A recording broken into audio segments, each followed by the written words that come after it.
Yeah, so we can move on to Let's move on to 2010. All right. Yeah. So I mean, there's an elephant in the room with this year, but I mean, we didn't. I was actually going to check on how Richie Rich's career was doing, but. All right, well, the first one, obviously, we could talk about for the rest of the episodes, and we're going to try and curb ourselves, is Kanye West, My Beautiful Dark Twisted Fantasy. Hasn't had any influence. Any influence at all. Move on. So. Yeah, definitely not influential, definitely not important. Definitely not relevant today. Nah. Pretty boring album, so who cares? Pretty boring. He didn't need to sample fucking Iron Maiden, whatever. Definitely the King Crimson sample, gross. Like what? Trying to be the most raucous we can be. I mean, honestly, you think about it. Kanye was courting the raucous. He had Steely Dan on Graduation, then he has King Crimson on My Beautiful Dark Twisted Fantasy. He's courting the raucous. Kanye hitting us hard with the raucous. Yeah, and he that guy from Love on The Life of Pablo, right? Didn't he have Arthur Russell or whatever on? Yes, he did. Or it was on FML, wasn't it? Wasn't he on No, he had was it Goldfrapp on Freestyle 4, right? I didn't know there was. I didn't know what the sample was on Freestyle 4. No. Yeah, I think that was that. Yeah. Daddy courting the raucous. Hey man, raucous all day. You know what it is. Has a guitar solo right in the middle. Joe Biden, Kanye courting Joe Biden fans. You know the deal. You know the vibe. Yeah, but that's going to be Kanye's next shocking move. He's going to show up as a Biden boy. Hashtag Biden boys. Hashtag Biden boys. You know what it is out here. Joe Biden gang. Hillary Clinton gang. Boy. But if you don't fuck with Joe Biden, I can't fuck with you. You know the vibe. It's just an ad-lib track with a bunch of shout-outs to people in the Democratic Party. Yo, Joe Biden gang, we out here. Kamala Harris season, Pete Buttigieg. You know what's going on. OC season. Shout out my girl Chelsea Clinton. She's gonna run. You know what I'm saying? It's like you're shouting out producers for beats, but it's just shouting out Democratic Party members. Like that fucking end. It's like the end track of Lupe Fiasco's Food and Liquor, where it's like last call, but instead of a story, it's just shout outs. Instead of like shout outs to producers and like rappers, it's just Democratic Party hangers on. Yo, shout out my guy Tom Perez. You know the fucking vibes. You know the deal. Yo, Harry Reid, kick him back. I see you. Yo, Mitt Romney. You know what it is. He's gonna be a Democrat. Let's go. Yo, flipping Mitt. We flipping Mitt. Nancy Pelosi, Tulsi Gabbard. You see the vision. You know what's going on. Amy Klobuchar. You know what's going on. Tom Steyer. Shout out my guy Tom Steyer. Yeah, this is what we need to cut in Puke, by the way. We need to cut these. These are definitely. This is worse than the dead air. This is just a bunch of shout outs. Oh my god. The diss track is fuck AOC. All my homies hate AOC. Oh yeah. So Twisted Fantasy, man. Like we all know. Everybody. We don't need to talk about this album. We don't really need to talk about it because everybody loves this album and has been deeply influenced by it. So yeah. If you don't like this album, you're a fucking asshole, pretty much. How I feel. Yeah, I guess. I mean, I disagree with how I got over being number 2 on this list, but it's a dope album. I have nothing to say about it. Yeah, I have nothing new to say about it, really, because I haven't listened to it lately. Yeah. I like that Mike Dean's getting a lot more to do lately. Took long enough. Yeah. I mean, yeah, think about the only person who only people who came out of this album with less clout / like more artistic success were Nicki Minaj, Sci-Hi, and arguably Bon Iver, but I don't really follow him, so I don't know how his shit's been received. Well, I feel like this was peak when Bon Iver was like a critical, like darling kind of guy. Because after that, his like stuff in the 2010s has been well received, but like also kind of like good too. Stuff that I heard one listen on the album, I was like, it's no worse than his other stuff. Like, I don't care. Like, it didn't like make me angry. Right. Like, it was just like moved me any way or the other. I like I like Forever Forever Ago. I think that's very nice music. Yeah, I like that album a lot. His other ones, I don't like when he works with. I love him on Hold My Liquor. I love him here, like, but I don't love him in content. He's great with Kanye. That's always been a thing. He's great on I'm In It. You know, like he's great with Kanye. Yeah, I mean, whatever. Like we all fail sometimes, but. So we've got Crit Was Here, which is the start of one of the most successful underground rap. Number three. I don't know. Over Pilot Talk. Or Pilot Talk 2. Pilot Talk 2. And other things that are Pilot Talk sequels. Over the High. Like, no, man. Like, Crit Was Here is good, but it's not, like, better than those. It's not better than Sir Lucius Left Foot either. Like, it's cool. I feel like I would coin flip it and Lucius Left Foot. I think they're both great. I listen to Return to Forever. I could listen to Lucius Left Foot front and back. I don't think I would skip around on Crit Was Here. I wouldn't skip around on Return to Forever though. Yeah, no, I think Return to Forever is awesome, and I think Crit Was Here is great, but I don't listen to it. I mean, the songs that are great on it are still. I mean, hey, it's got two currency. In fact, all of the ones that are the best on this one are the singles on Country Shit. But the Country Shit remix is kind of nullifies that have a reason to exist. The Country Shit remix is fucking incredible. Yeah, the Country Shit remix is one of the best Southern rap songs of that whole decade. So yeah, for sure. I mean, I figured you would have had something to say about the awesome fucking Currency and Wiz tracks on. Oh no, that's what I'm saying.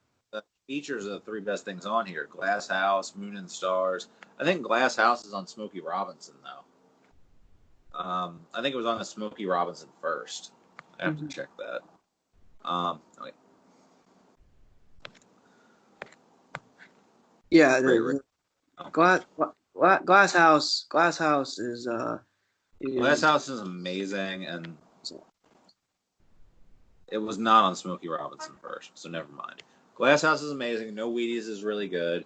Like I said, the features are my favorite tracks on here, except for Country Shit. But why would I listen to this when I could just listen to the Country Shit remix? Right. That's fair. I think this is the best. And why to this when I could listen to Return of Forever or Forever in a Day? Right. No, I think this is the third best Crit project.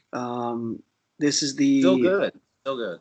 Oh yeah, no, I still think it's great. I don't listen to it like you said, but I think this is the best UGK album of 2010.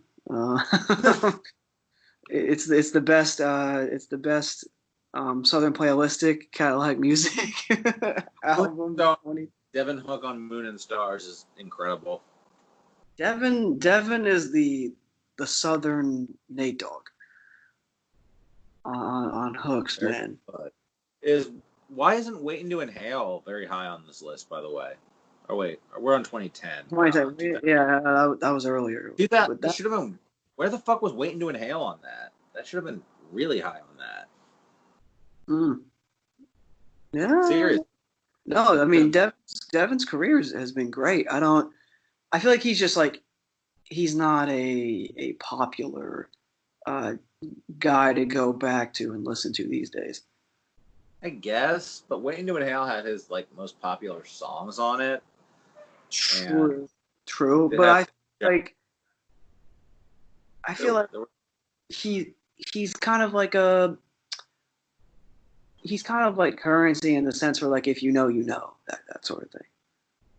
I guess they're kind of in the same niche. It's like pothead, fucking Yeah. regional. Wait, we skipped How I Got Over entirely. Right. Well, because I said I don't have anything to say about it. I don't know what you want to say about it. I think it's great. It's I will never. incredibly personally important album to me, but we can skip it because I could just talk about it forever. So anything I have to say is going to be like about my personal attachment to the album. I don't think it's actually relevant in terms of what we're talking about, so we can just move on. Like I actually don't think that it has any influence on anything. We So, should skip the No album because there's not much to talk about there. but Big Boy, yeah, we'll skip about No because No's just pretty much what it is. Yeah. So, but we could talk about Oh, Big Boy. Big Boy, yeah. Was this like the surprise album of 2010? Like, and how good it Love was? this album. It was pretty much the Outcast album I've been waiting for since Stankonia, without Andre verses on it. Right. Well, it had. I mean, the Well, singles if are. you have the one, there was one that had a remix, but Yeah, I mean, you're kind of like. It's like a Outcast. It's an Outcast sort of album.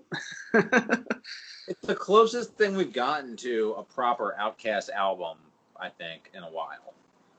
Yeah, and probably, and honestly, probably forever. Ever will again. Yeah. Right. And maybe that's for a good thing at this point.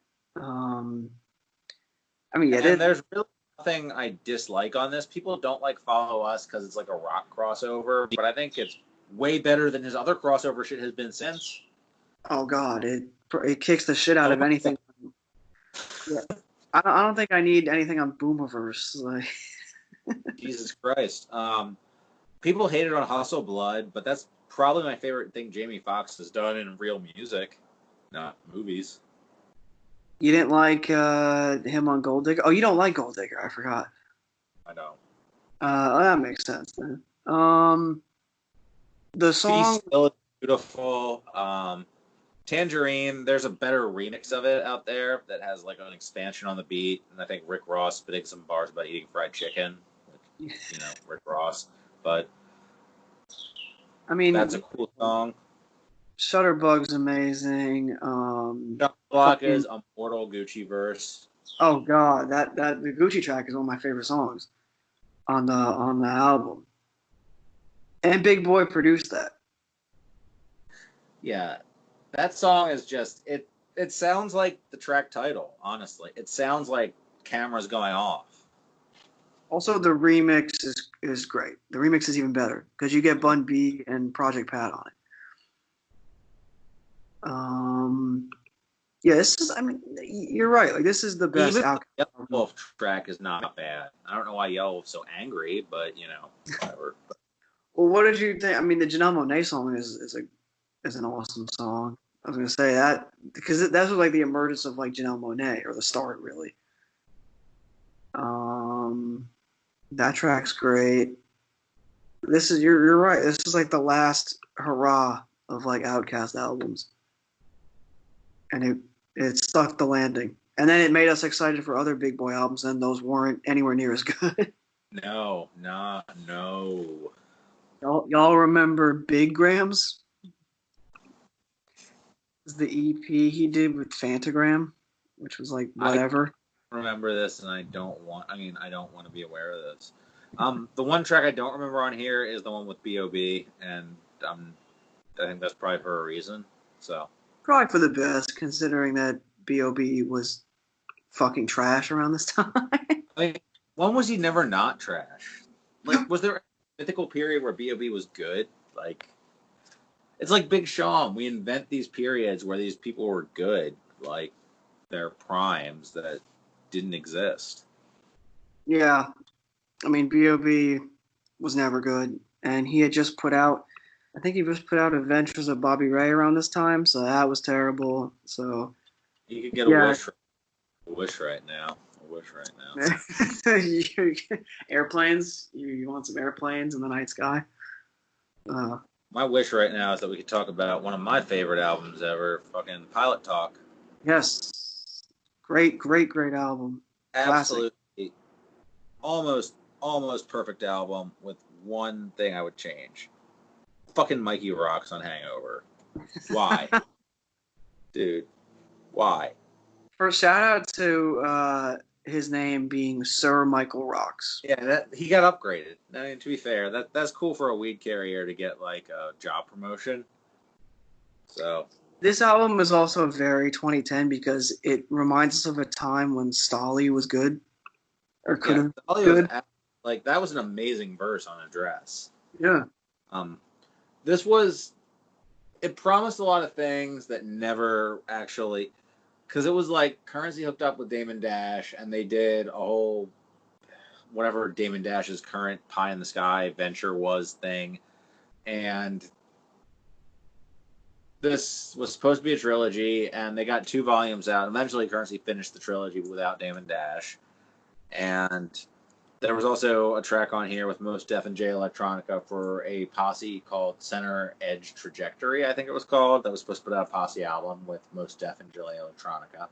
I want you to think about that statement for a second. Yeah. A posse album with Mos Def and Jay Electronica. Yeah. 2 of the most elusive people in rap. Exactly. How likely does that sound?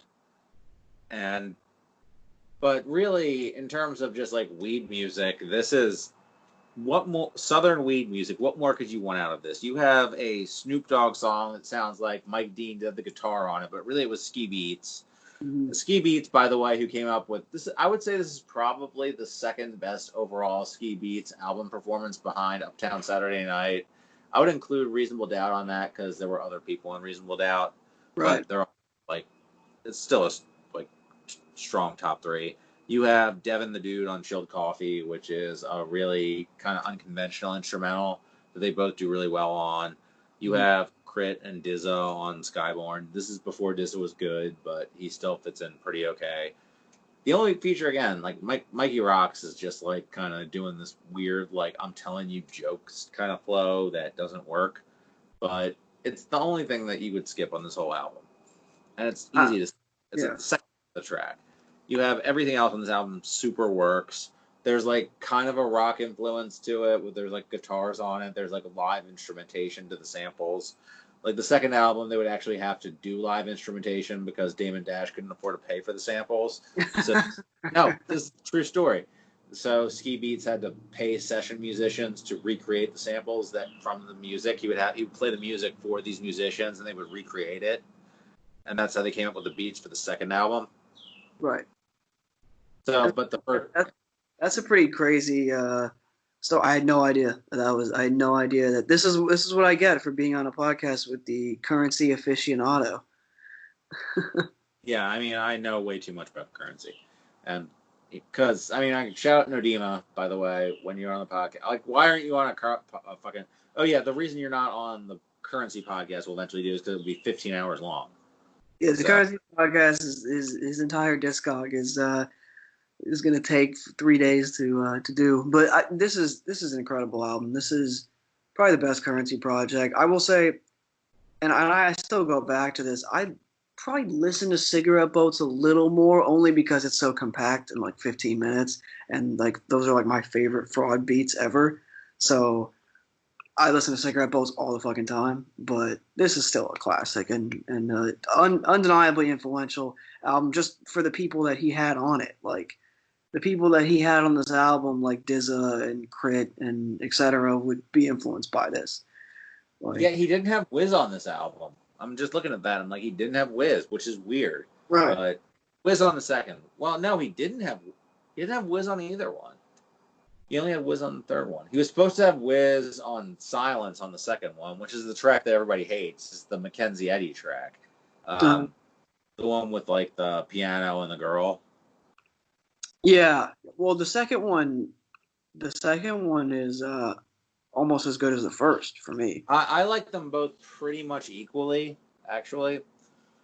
And I might play the second one more, but I think the first one's a better introductory album I because think it the has. second one, I think the second one has arguably higher highs, but the first one is more consistent, like a little bit more consistent, because Well, you don't have the silence track, you don't have the Dom Kennedy song. yeah, really actually, yeah, they both have one thing that's like completely cut in the Dom Kennedy thing and the Mikey Rocks feature, Mhm. but they're both both easily ignorable, and I like silence, so I don't mind that. I think this is a better introduction to Currency than the second one, but I think he's rapping better on the second one than this one. But he's still rapping great on this one. Oh no, he's Like, rapping. He's still rapping his ass off on this one. Currency has on a lot of his fucking albums raps his ass off, and I think people overlook that because of how laid back the music might be and how laid back his delivery can be sometimes. But right. make no mistake, Currency still raps his He has fucking ass off. smart fucking lyrics. Like, he He's has some always, really clever punchlines. Currency has always been one of my favorite, most charismatic rappers. Just because like it's like dripping with charisma. Like when people were they weren't like dogging him on Fetty, but like people were comparing him unfavorably to Gibbs on Fetty. And it's like, okay, yes, you No, went up with Fetty's really even. The only reason is that, like, Gibbs on Willie Lloyd is better. Like, yeah, Gibbs, like, destroys Willie Lloyd, and that's the best rapping performance on Fetty, but otherwise, it's totally even. it's totally even. And just because I think it's because it's like, hey, people talk about like, oh, Currency wasn't as good as Gibbs. Well, okay, sorry that Currency wasn't as good as one of the best rappers maybe ever. So like, I think sorry. Willie Lloyd is Yeah. pretty much just as good, so I agree. I think like the blow and new things, currency, fucking and Tapatio, currency definitely holds his own on all those Also, songs. Gibbs had an R&B track on that album. Right, like Like, right, exactly. So people are weird. no. Currency Um, currency will always be underrated. He's always been consistent. I don't. He rarely has anything that isn't at least solid.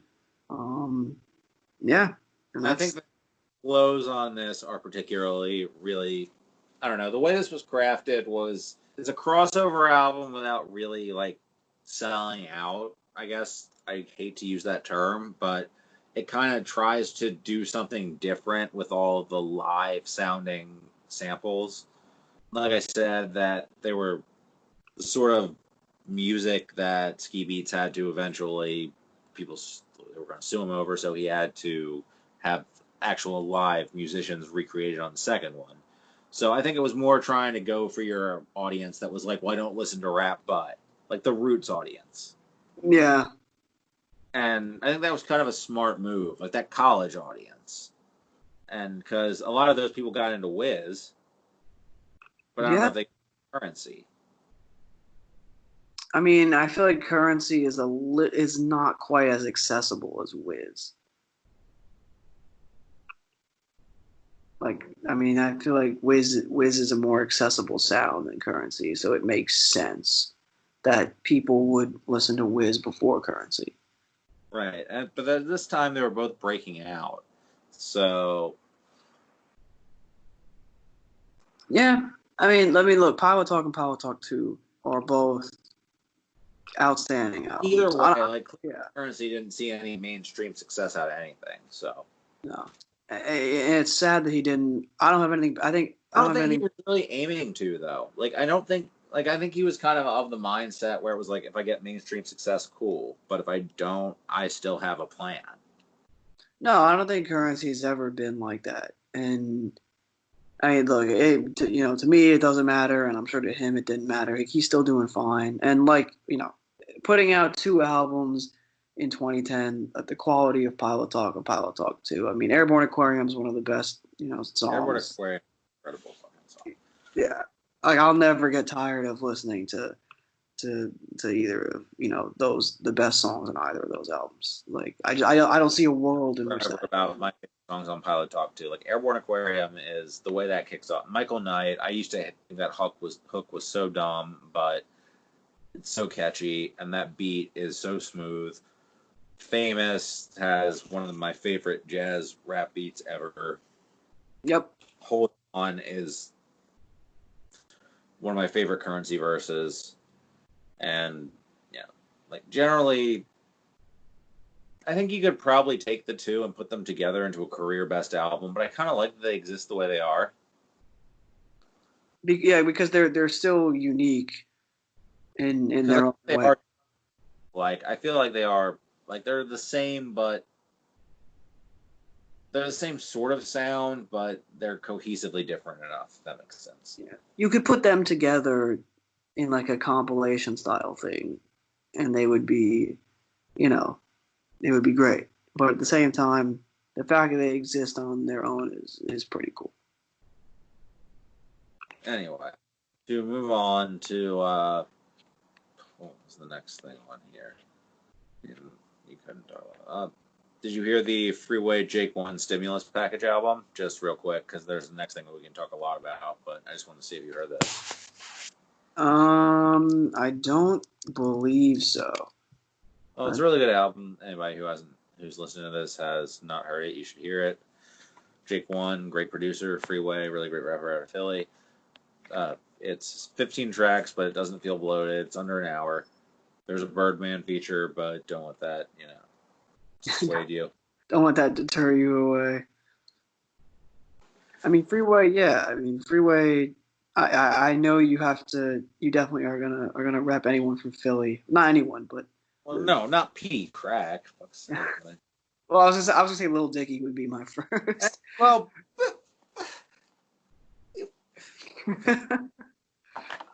Can't rep Lil Dicky. Continue. Why you gotta bring up Lil Dicky? Well, we can go to Flockavelli then. Speaking of influential. Yeah, okay. Bring up. I was just gonna say, yeah. If anybody hasn't heard Stimulus Package, good album. It really isn't influential on anything, so I just was going to bring it up because I kind of forgot an album. Yeah, incredibly influential album. Yeah, Flockavelli. I mean, this is such a classic. I was actually a few months ago when that whole discourse was happening about Waka Flocka saying he wasn't a good rapper before, and people were like, yeah, he was a shitty rapper, but Flockavelli still slapped. He made good music. I was like, this is an argument that I never understood with rap fans is the need to, even if you like an album, like demean it in some way. I'm like, the fuck you mean he wasn't a good rapper? If he made a good rap album, he is a good rapper. Right. I don't. I never like. You can't tell me that you was listening to like Hard in the Paint or like Bustin' at Him or whatever. I'm like, this guy's not a good rapper. Maybe in like the most traditional sense ever, but I don't know, man. Right. Like yeah. Equivalent for this of like a rock song where you'd be like, oh well, this guy's not a good rock singer, but it's a good rock song. Right. No one ever says that. It's like only just things that I don't know what it is about hip hop that there's just that level of pretension in it sometimes. That irritates me. But yeah, I mean, fucking busting at him hard in the paint, like, no hands, fucking, oh, let's do it. I mean, this song was. This album was huge, and it sounds massive to this day. No, it does. It's maybe a little long, but who the fuck cares when you're listening to it? Right. It's a sheer rush. It was the peak of its sound. It had spawned countless imitators. I mean, even just like the fucking him and Gucci around this time being like, so big and firing on all cylinders. I mean, For My Dogs is a great song. Fuck This Industry. Let's Do It and Hard in the Paint mixes kind of overshadow the originals though, but interesting. I still listen to the original of Hard in the Paint all the time. The Hard in the Paint remix I'm thinking of, but Let's Do It, the remix with Diddy and Gucci on it, like that's the definitive version. Yeah, for me. yeah, sure, for sure. Like that's one of those Diddy verses where he's just like super arrogant, and somebody probably wrote it for him, but he delivers it so well. Because I hate when somebody gets a verse written for them and they deliver it like the person who wrote it for them would deliver it. Because So it's like, really fucking like when Dre delivers a verse like Eminem wrote for him, like Eminem would deliver it. Like right. that's not what anyone would listen to Dre for. But Diddy actually delivers the verse like Diddy would deliver the verse. And that's peak. That's important. Yeah, peak Diddy. No, that's definitely the definitive version for sure. This The No Hand, I remember, was a funny thing for me because I used to just like it as a Wale song when I was a Wale fan. Now I skip Wale's verse. the fucking full circle this decade. We've come around. History is really fucking hard. And for a song that's repetitive as fuck for 5 minutes, I still probably listen to the whole thing. Yeah, Fuck This Industry is one of the best songs of that year for sure. The song, like, one of the best Luger beats, like maybe the definitive Lex Luger beat. I feel like that's the beat that people would tell you that they know by Lex Luger, even because Flocka shouts him out in the production tag. Right. So, but I mean, just the way this comes on with all the crazy ad libs and the like, bitch on bus and that, like, it's so hard. I can't even. You can't like if you listen to this album, it's one of those things where you listen to it and you just walk around all day quoting it. It feels like there's a punk rock energy to this album. Oh, absolutely. Absolutely. It's like being put on at all, like without affecting it. Like I listen to something like Clipping, and I feel like their sort of angry black metal, punk rock, whatever, is sort of affected. I feel like the anger and the energy on this is not at all an affectation. Yeah, I agree. And that's part of what makes it so special. Who the fuck is Baby Bomb? Who the fuck is what? Baby Bomb. Oh, Baby Bomb. Oh my! I cannot tell you. I cannot. We're gonna look. We're gonna look at. And they're just there, and they have an RYM page. What else is on Baby Bomb's RYM page? Hey, shout out to whoever made this page. Who made this page? Diction made the page. Shout out Diction. #1 Baby Bomb fan. #1 Baby Bomb fan. Let's go. Oh my god. I mean, well, also this album's funny because it reminds me of a time when Roscoe Dash was relevant. Yeah, which has not aged well. Roscoe Dash. Not age with the times. No. Slim Duncan. I will say it did get Pastor Troy on here, which is pretty funny because that's definitely a 2000s. That bridges eras for sure. Yeah, that's pretty cool. Yeah, I could argue this is the same thing to the 2010s that TM101 was to the 2000s. Yeah, great. Yeah, great. Very spot on comparison. Just even the energy on both albums, the ethos, like how it was like the definitive statement for Jeezy and the definitive statement for Waka Flocka. The influence it had. Recreated ever since and failed to do so. Right, and they both had good projects since, but haven't reached these heights. Right. And they both got painted right out the gate as not rappers, but that was not true. Yep, and then they both had people retroactively saying that they were good. Yeah, exactly. They're both retroactively reevaluated. Right. So honestly, spot on there with the Thug Motivation 101 comparison. That's pretty cool. Good sometimes. All right, we got Marsburg, which I never know how to pronounce. Another super relevant, super influential album. It's funny because I think he has like 4 albums better than this. Oh yeah, I don't really like this album. I was gonna say, I feel like most of his career has been better than this. It's not bad at all. Oh no, it's fine, but I feel like he did the same thing better every album since. Like I would rather listen. Like if you told me if this was Reloaded, I would have been like okay, or like Rosebud's But Revenge. he definitely refined the approach every single time out after this. Absolutely, this was the start of someone that we now know is This kind of alerted people to the fact that hey, you can do this. You can make shit that sounds like 1995 Mobb Deep again, which I guess people didn't know they could do. I guess people didn't know they could do that. As someone who is a 1995 Mobb Deep stan, that is exactly the sound that I love so much that he would hone and refine on future projects, and he's become a staple in the underground. I mean, everyone who likes underground rap likes this dude. Not everyone, but a majority of people. And yeah, he's an acquired taste. Like he has that very slow delivery, but and he never raps about anything different. So but he's also one of the best at talking shit, and I love that in a rapper. Yeah, he's really, really refined at what he does, I would say. He's honed it to a science. I mean, he's got two verses this year that are two of my favorite of the whole year. The one on the Ka album and the one on the West Side album. Oh, yeah. His verse on the West Side album is fucking amazing. Oh, my God. And his verse on the Ka, the way he, like, goes over, like, rides that beat. That's like the smoothest instrumental on the whole project.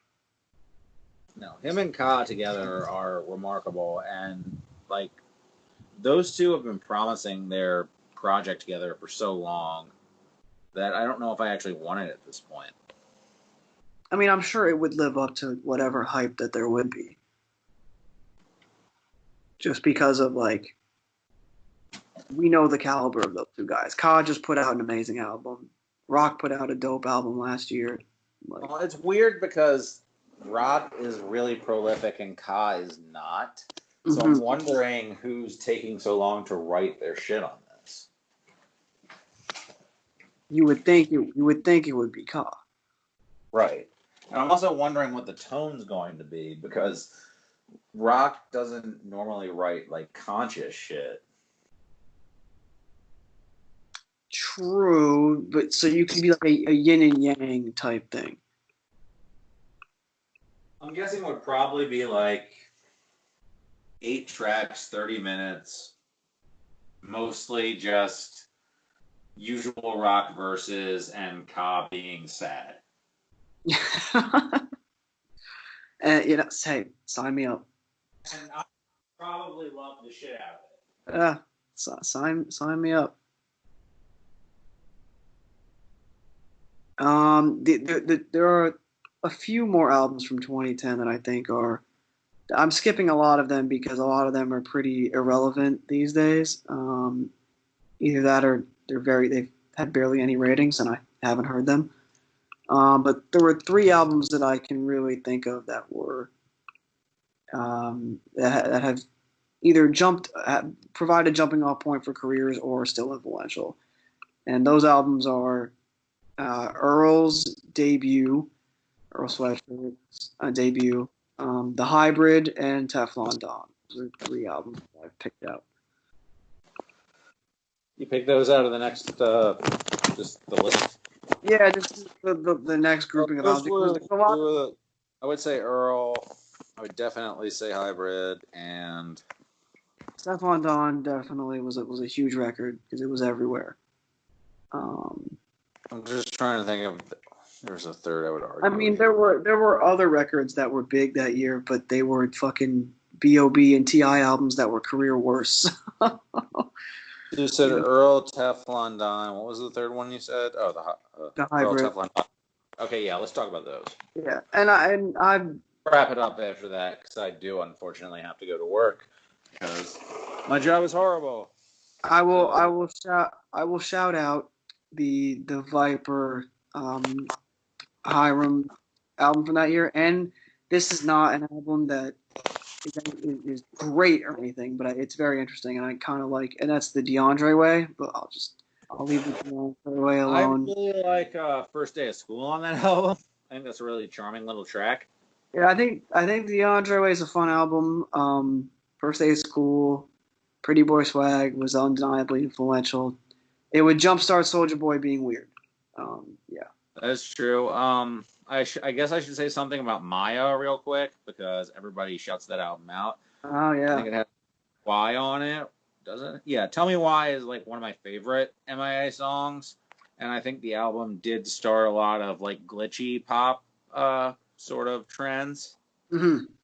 So I think it's relevant, although I don't think much of the album. I think Born Free was a terrible sort of choice for a single, and the video was really trolling. But I think it was relevant, so I think it deserves mention. We'll talk about those three albums, and then we'll wrap it up. So. Yeah. So I guess we can talk about Earl first. Well, yeah, Earl has been undeniably like super fucking relevant. Like I think the three main Odd Future people have been undeniably really, really relevant in the past decade. Earl, Frank, and Tyler.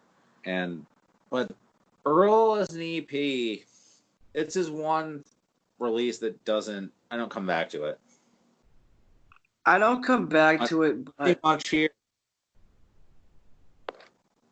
yeah, I mean the Vince Staples track is a great little time capsule. Just because like we didn't know where they were gonna be.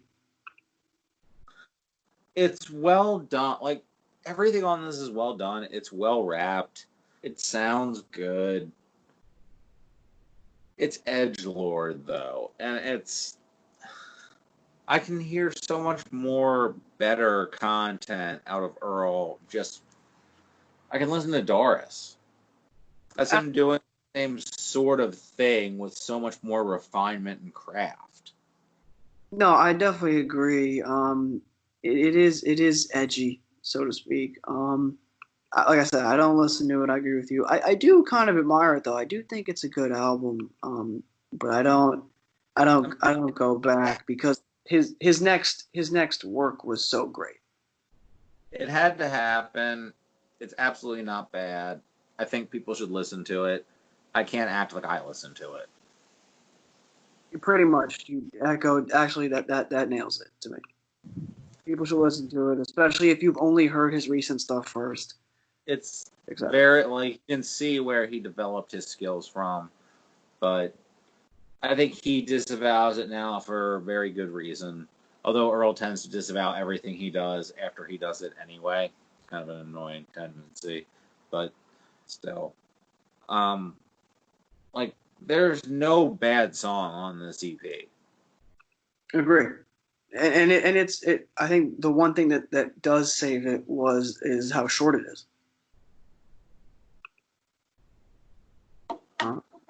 And it the other thing is I remember being around when this came out and looking at all the Odd Future stuff, and this was a significant level above, like the Mike G and Domo stuff that was coming out at the same time. It was all coming out for free on their Tumblrs, I think it was. Yeah, Yeah.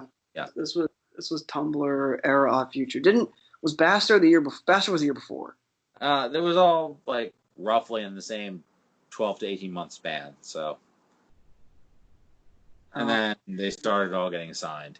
Although there was the theory that Plain Pat was affiliated with at least one of them, so it was like industry plant situation, I guess, which I don't necessarily believe.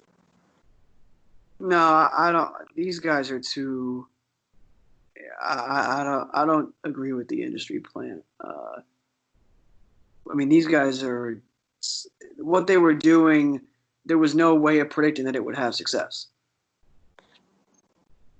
and then it did, and then it did for a long time, and then they evolved, and then that had success. So definitely the start of one of the most important rappers of the last 10 years. I don't know. It's very important and very influential, but as a standalone work, it's not something I come back to. For sure. And And it's that, not that really, and it's not because it's bad, nor necessarily even because it's embarrassing, just because it's not interesting, really. Like, comparatively to the work that would come after. right. Like, you see what he does, and I don't know. Something about it just doesn't resonate beyond a couple listens for me. And that feels the same for Vince's early stuff, too. And for the record, a lot of Tyler's early stuff, although I've actually kind of come to appreciate Tyler's early stuff more than the other guys. Because Tyler's actually putting so much more effort into it. Because I think Tyler was not as naturally gifted as a rapper. So he put a lot more effort into constructing verses. Yeah, I can see that. I think Cherry Bomb is worse, and I think Cherry Bomb and Goblin are worse than. I mean, Goblin's probably objectively the worst of any of them because it's so tedious and so long. Yeah, but yeah, and Cherry Bomb at least is interesting. I don't like it. I still don't like it. I've come around a little bit, but I still don't like it. I like the production. I don't like most of the songs. I think Smuckers is amazing, but right. I mean, outside of the obvious track, I don't really fuck with the songs much on that. But yeah, I agree with everything. I think our thoughts on Earl are summed up pretty well. All right, so we should move on to the hybrid, Danny Brown. This is probably his most slept-on album if you don't count Hot Soup, which I guess most people don't even know exists. Yeah. This was something he put out for free. Back before that was something you did. It was not even supposed to be a mixtape. It was supposed to be a free album. So, so you can tell it wasn't like one producer across the whole board. And he wasn't jacking for beats. These were actually beats that were crafted for an album. It was a concept that was crafted for an album. And I think it holds up today. I think it's just as good as anything else he's ever put out.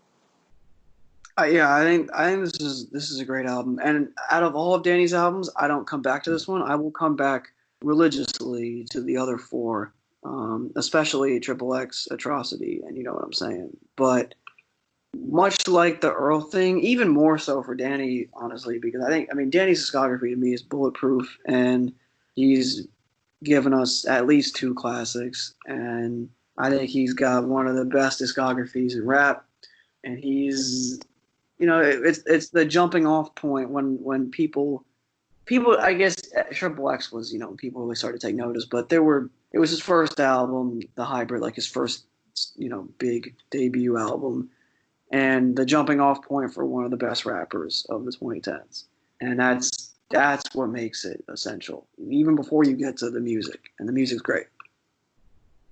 I mean, I feel like Danny, even with the title of the album, made it okay for people to be hybrids of things. He made it okay for you to not just be in one lane, just be one style. Like, he was pioneering that lane of not being in a lane. Right, where you can... his biggest contribution. Yeah, and then he exemplified that concept on future records, like Old, like Atrocity Exhibition, like you know what I'm saying. And XXX, none of those albums sound the same at all, or anywhere close to the same. Like, no, I mean, none of the albums, even his public persona, his music, but yes, also in his music, like Old Side A sounds nothing like Side B, and he clearly delineates that. XXX actually is two sides that are very different from each other. Atrocity Exhibition is completely different than you would expect a hip hop album to sound for the most part. It's very antagonistic. It pushes the listener. And I mean, you know what I'm saying? It's the most conventional thing he's done in a long time, but it's still weird. Yeah, exactly. And it's still left field. I feel like kind of just made it okay for people to be weird. Like, he was on the internet before, like, he was on fucking RYM rating his shit 5 stars in 2009. He fought the hybrid 5 stars. Like, this dude was checking his SEO. Like, he knows what the fuck he's doing. 100%. And But he's also always made great music. He's incredibly fucking smart. And it's also remarkable the amount of variety and the great music that he makes. Yeah, and throughout his whole career, like he hasn't slacked. I can't point to a Danny Brown project and be like, oh shit, you know, this isn't up to par. This isn't that. And like you said, if you just go through his career trajectory, you don't expect to arrive at When It Rained from listening to the Hybrid. Like it's just But like, just speaking on influence, I'm sorry to cut you off, but like, you don't have Odd Future without Danny being on the internet being annoying. You don't have JPEG without Danny oh synthesizing. yeah, Like, I mean, Danny worked with JPEG, right. so I think the influence there is very clear. I feel like Danny and the EDM sort of stuff, like rapper, like.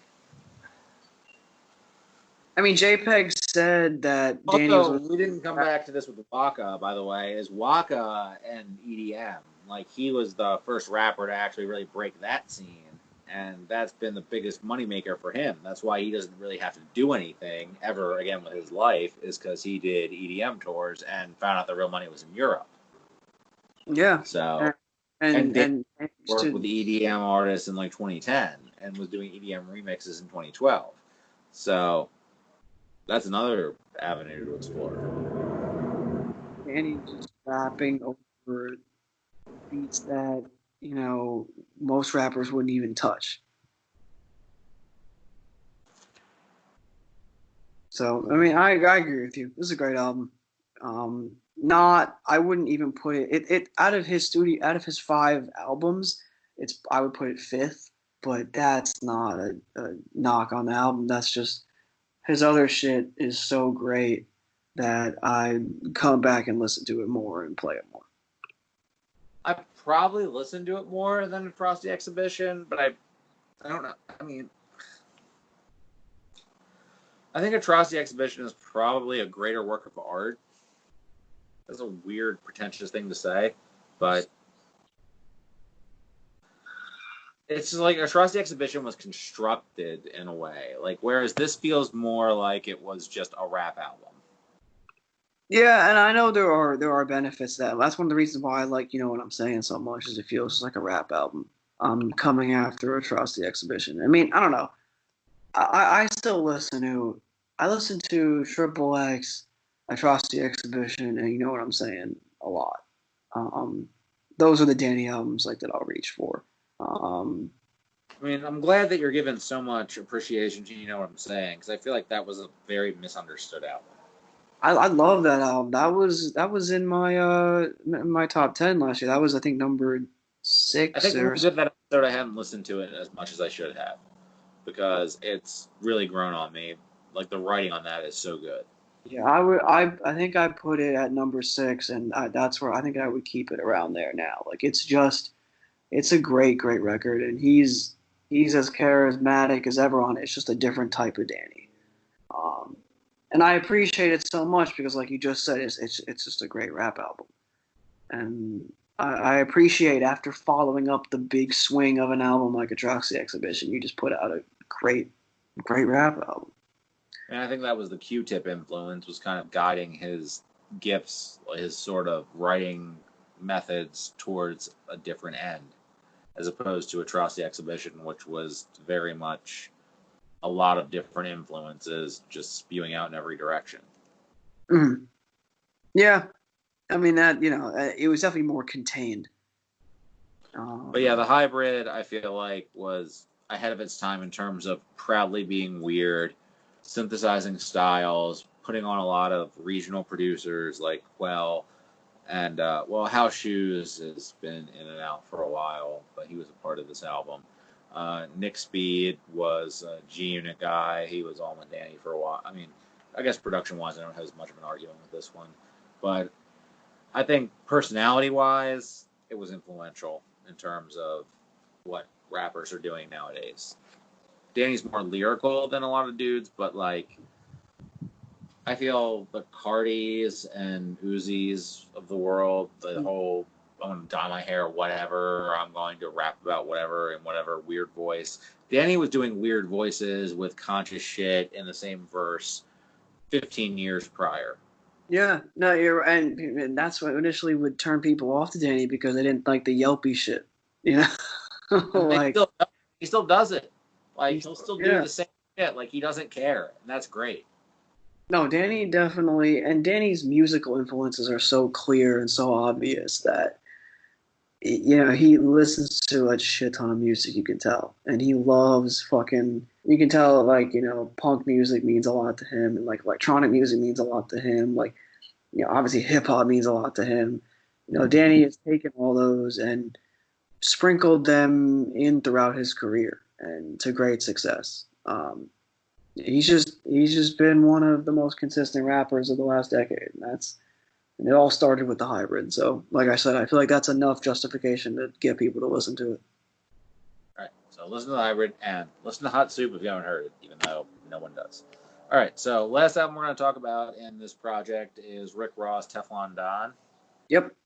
Rick Ross is a rapper who dealt a lot of cocaine and owns a yacht. And on this album, he will tell you that he's crab meat. I'd still love this album, man. This album is this album is like it's fucking fun. It's so much fun. It's just like talking about. Like, I'll listen to it because it's so much fun. Like, I don't know how you like Maybach Music 3. Like, I'm Not a Star. Like, a million songs came out in the 2 years after I'm Not a Star that sounded exactly like I'm Not a Star. Honestly, the only track I skip on this is number 1. Is I'm Not a Star? Oh no! Oh, number 1 with the Trey Songz song. Yeah. Yeah, I skipped that. But that's a very 2010 song. That song feels like filler. Everything else on this, Tears of Joy is not as. Tears of Joy doesn't need to be 7 minutes long or however long it is, but it's still pretty good. The Live Fast, Die Young. I mean, Live Fast, Die Young is one of the best songs ever. I mean, that fucking hook is so infectious. Perfect. So infectious. Like, that is the synthesis of the album. Is the Maybach Music 3 and then Live Fast, Die Young. Like, those two back to back. Like, that's the way Maybach Music 3 builds up is incredible too. And the back to back, the MC Hammer and BMF. BMF was massive. I remember. When the singles dropped and it was like BMF. I forget which dropped first. What, like, either one, like BMF dropped before MC Hammer, MC Hammer dropped before BMF. This is not helpful. But either way, it's like, wow, he dropped the same song and then he dropped the same song afterwards with a different feature. Yeah. But on the album, it actually works. Like, they're literally the same fucking song, but it still works. In the same way that we talked about I'm Not a Star, like BMF was the same way, where a million songs in the next year and a half to 2 years came out that sounded like BMF. Like that, I mean, people that don't even like know a lot of Rick Ross songs know that song. It's that kind of thing. Amazing song. And I mean, Aston Martin music was a huge hit too. So there are hits all over. Are luxurious. The flows are the best Rick Ross flows ever. It's the platonic ideal of Rick Ross music. It really is. I really think that this album and the majority of Port of Miami 2 are like what Rick Ross albums should be. And he's had other good, like Deeper Than Rap was good, but this is an improvement on that. Oh yeah, I mean, yeah, Port of Miami 2 was him realizing what he'd been aspiring to since this album, and coming up with limitations on from every album between the two. So, absolutely. And, all right, just real quick to wrap it up, who do we think the trendsetters are for 2020? I'm going to say Charli XCX, because her album's going to come out on Friday and set the fucking everybody's going to be shit for the next 10 years. I can't wait. I have, as someone who has been on the bandwagon since True Romance, and I still think Sucker's good, even though it's the least essential of her work. But I can't wait. She's been so much fun to listen to and watch, and hopefully the album does well in Europe and in UK specifically, because it's not going to do well here, and that's going to suck. But yeah, she is. I think she is bigger in the UK. I don't know how big, but we'll see. I think she's a trendsetter. I think I think in terms of like mainstream hip hop, I don't know. I don't know how long the Drake era is going to continue for, but we'll see. Well, I mean, Drake doesn't have friends. Drake follows them. true. I thought you meant like popularity. I mean, I think Uzi and Cardi are still at the peak of their relevance right now. When it comes to like mainstream hip hop in that kind of ethos. Um, I I mean, in terms of guys that are coming up, I think the melodic trap wave is going to be led by Polo G, Roddy Rich, those two, and I then mean, the Roddy Ricch song on like the box or whatever that has yeah, been all over the all radio. over the Like, place. Oh yeah, he's big now. He's huge. It's been crazy to watch. I'm happy for him. I'm thinking of other people in rap in the underground that I mean, I'd probably say Earl is still going to be super relevant. Tyler continues to do his own thing, and people will follow that template. Like I don't think you get Brockhampton without Tyler. So he's still going to be doing his thing. Earl's going to be doing his thing, and in the underground, I'm not sure. I mean, I think the Slums camp is super relevant right now. that was not cool. But But well, we'll see. I don't. we'll see. I don't know. I don't know. It's early on. We're gonna look at albums that come out in 2020 in 10 years and be like, oh yeah, I remember when that happened. Yeah, we'll remember that. Well, under President Buttigieg in 2024, well, or 2044. Anyway, worst intros in the game, worst outros in the game. We're living off borrowed time. See you next week. Peace.